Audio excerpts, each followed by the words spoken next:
Welcome viewers, বাজ বাজার YouTube চ্যানেলে আপনাকে স্বাগতম। কেমন আছেন সবাই?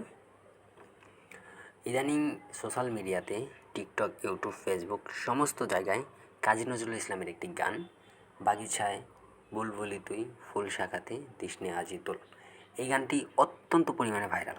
তো ঠিক আছে, গানটা ভাইরাল হয়েছে, এটাতে কোনো সমস্যা নেই। আমি একজন বাংলা স্টুডেন্ট, আমার এখানে একটু সমস্যা লাগছে। গানটা ভাইরাল করছেন ভালো কথা, কিন্তু গানটার যে একটা অপপ্রচারণা করতেছেন সেটি সঠিক কতটুকু সত্যতা রয়েছে এই বিষয়ে আজকে আমি আপনাদের মাঝে শেয়ার করব। তো চলুন আগে আমরা যে প্রচারণাটা চলছে সেই প্রচারণার যে প্রচারণাটা করতেছে সেই প্রচারণাটা দেখি। তো এখানে একজন লিখছেন, এবং এই কমেন্টটা সব জায়গায় আপনারা দেখতে পারতেছেন। একজন লিখছেন এটি কাজী নজরুলের গান। আচ্ছা ঠিক আছে, আমরা জানি এটি কাজী নজরুল ইসলামের গান। মূলত সবচাইতে বড় দুর্ভাগা ছিলেন কাজী নজরুল ইসলাম। হ্যাঁ, এটাও জানি যে উনি একজন দুর্ভাগা ছিলেন। উনি খুবই কঠিন দিন যাপন করছেন, সেটা আমরা জানি। কবির 4 বছরের শিশুপুত্র বুলবুল। আচ্ছা ঠিক আছে, 4 বছরের কিনা জানি না, কিন্তু বুলবুল হচ্ছে কবির দ্বিতীয় পুত্র। যাই হোক, যে রাতে মারা গিয়েছিল সেই রাতে তার পকেটে একটা কানাকড়ি ছিল না। আচ্ছা, তিনি মারা গেছিলেন, তার পকেটে কানাকড়ি ছিলেন না, ভালো কথা। অথচ দাফন কাফন গাড়িতে করে দেহ নেওয়ার আর গোরস্থানের জমি কেনার জন্য দরকার ছিল 150 টাকা। আচ্ছা, এটা কোথায় পাইলো আমি জানি না। আচ্ছা পড়ি। সে সময়ের 150 টাকা মানে অনেক টাকা। হ্যাঁ, তা ঠিক, ওই সময়ের 150 টাকা এই সময়ের 1-1.5 লাখ টাকার সমান। হতদরিদ্র কবি এত টাকা পাবেন কোথায়? ঠিক আছে, প্রশ্ন করছেন, ভালো কথা, আমরা উত্তর দেওয়ার চেষ্টা করব। বিভিন্ন লাইব্রেরিতে লোক পাঠানো হলো, কিন্তু টাকার ব্যবস্থা করা গেল না। আচ্ছা, শুধুমাত্র ডিএম লাইব্রেরি দিল 35 টাকা। আচ্ছা, এই সোর্সটা কোথায় পাইছে সেটাও আমি জানি না, কিন্তু তখনও যে অনেক টাকা লাগবে। হ্যাঁ, 150 টাকার মধ্যে 35 টাকা দিলে আরও 115 টাকা লাগে। আচ্ছা ঠিক আছে, তো যাই হোক, আমরা দেখি। ঘরে শিশুপুত্রের লাশ রেখে কবি গেলেন এক প্রকাশকের কাছে। আচ্ছা গেলেন, হ্যাঁ গেলেন, প্রকাশকের কাছে গেছিলেন, আমরা ওটাও জানি। কিন্তু প্রকাশকের কাছে যে গেছিলেন সেটা শিশুপুত্র মানে ওই যে বুলবুলের লাশ রেখে না, আমি যতদূর জানি যে প্রকাশকের কাছে গেছেন। আচ্ছা সেটাও বলবো কেন গেছেন, কতটুকু গেছেন, অসুস্থ রেখে গেছিলেন। যাই হোক, লাশ রেখে যাননি।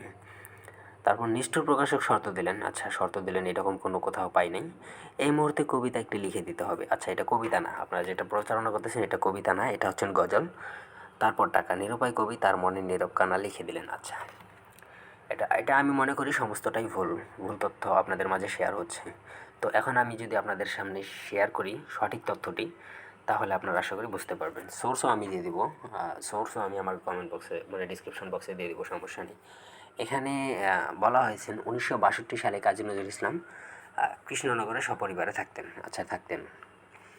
তার দ্বিতীয় ছেলে অরিন্দম খালেদ বুলবুল, এখানে কোনো বয়স উল্লেখ করা হয়নি, ওখানে যে 4 বছরের শিশু লিখছেন। অরিন্দম, এই যে অরিন্দম খালেদ বুলবুল, ইনি হচ্ছেন দ্বিতীয় ছেলে। তিনি অসুস্থ হইলেন। ছেলের চিকিৎসার টাকা জোগাড় করতে রেলগাড়িতে করে কলকাতায় কল্লোল পত্রিকার কার্যালয়ে আসার পথে গাড়িতে পাওয়া একটি কাগজে ছাপা বিজ্ঞাপনের উল্টো পৃষ্ঠায় পেন্সিল দিয়ে গজলটি লিখেছিলেন। আসলে আমি একটানে পড়ছি, বুঝতে অসুবিধা হইতে পারে, আমি শেয়ার করে দিচ্ছি। তিনি কাজী নজরুল ইসলাম রেলগাড়িতে করে কলিকাতায় যাচ্ছিলেন। কিসের জন্য? মূলত ছেলের চিকিৎসার টাকা জোগাড় করতে যাচ্ছিলেন। কোথায়? কল্লোল পত্রিকার কার্যালয়ে। আচ্ছা, ওই যে প্রকাশকের কথা লিখছিলেন না উনি, ঠিক আছে, ওইটা কল্লোল পত্রিকায় যাচ্ছিলেন। আসার পথে গাড়িতে পাওয়া একটি কাগজের ছাপা বিজ্ঞাপনে, মানে ওই যে কলকাতায় যাচ্ছিলেন রেলগাড়িতে করে, সেই বিজ্ঞাপনে উল্টো পৃষ্ঠায় পেন্সিল দিয়ে গজলটি লিখেছিলেন। কোথায় লিখলেন?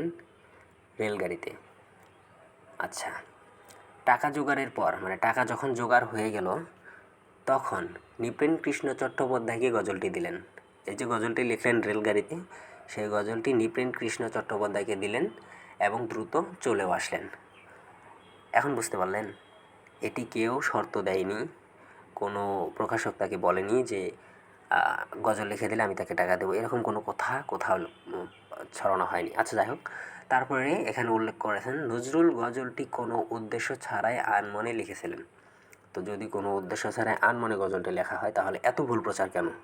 সমস্ত জায়গায়, সারা জায়গায় আপনারা ভুল প্রচার করে শেষ করে ফেলছেন। তো এটি হচ্ছে মূলত সত্য তথ্য। এর সোর্সটা আমি আপনাদের ডিসক্রিপশনে দিয়ে দেবো, আপনাদের যদি যাচাই করতে ইচ্ছা করে তো আমার এই সোর্স থেকে আপনারা যাচাই করে নিতে পারবেন। এছাড়াও আজকের ভিডিওটি স্পন্সর করেছেন আমাদের সিনেমা টু ওয়েবসাইট, সেখান থেকে আপনারা সমস্ত মুভি দেখে নিতে পারবেন, চাইলে ঘুরে আসতে পারেন। মুভি ওই যে ওয়েবসাইটের লিঙ্ক আমি ডিসক্রিপশন বক্সে দিয়ে রাখবো। ধন্যবাদ। ভিউয়ার্স, ভালো থাকবেন, সুস্থ থাকবেন। আল্লাহ হাফেজ।